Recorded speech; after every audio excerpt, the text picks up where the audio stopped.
എടി എന്റെ ചേട്ടൻ ഒരു പോക്കൃത്തരം കാണിച്ചിട്ടില്ല. ഒരു പോക്കൃത്തരം കാണിച്ചില്ലല്ലേ? ഇല്ല. കാണിച്ചില്ലല്ലേ നിങ്ങള്? ഇല്ല. എടി ഞാൻ കുളിമുറി കുളിച്ചോണ്ടിരിക്കുന്നത്. ബെഡ്റൂമിൽ കുളിക്കാൻ പറ്റുമോ നിനക്ക്? പറയുന്നതിന്റെ ഇടയ്ക്കേറി പറയരുത്. ഞാൻ വെന്റിലേഷൻ വഴി നോക്കുമ്പോഴത്തേക്ക് അവിടുന്ന് ഒരു ഷൂ ഷൂ എന്നൊരു ശബ്ദം. ഞാൻ നോക്കിയപ്പോ നിന്റെ ഈ കെട്ടിയോൻ സുഗുണൻ.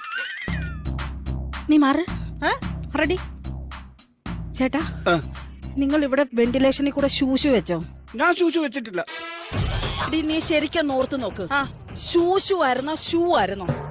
ഷൂ ഷൂ എന്ന് തന്നെയായിരുന്നു. ഷൂഷു.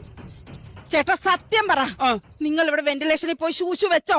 സുധേ, രജനിയുടെ പേര് എനിക്ക് അറിയാമോ? അറിയാം. രജനെ അറിയാൻ വയ്യാത്തവരല്ലേ ഷൂഷു എന്ന് വെക്കണ്ടു? സത്യം. എനിക്ക് രജനെ അറിയാം. അതുകൊണ്ട് ഞാൻ എന്തിനു ഷൂഷു വെക്കണം? എടി നിന്റെ പേര് എന്റെ ചേട്ടൻ അറിയാം, പിന്നെ എന്തിനു ചേട്ടൻ ഷൂഷു വെക്കണം? എനിക്കതൊന്നും അറിയേണ്ട കാര്യമില്ല. എന്റെ കുളിമുറി വന്ന് ഷൂ ഷൂ എന്ന് വെച്ചത് ശരിയാണോ തെറ്റാണോ എനിക്കത് മാത്രം അറിഞ്ഞാ മതി. ആഹാ, ശരിയാണോ തെറ്റാണോ എന്ന് നീ കാണിച്ച ശരിയാണോ? എന്ത്? ഞാൻ വെന്റിലേഷനിൽ കൂടെ നോക്കിയപ്പം നീ കുളിക്കാൻ കയറി വന്നത് ശരിയാണോ? അത് ശരിയാണോ?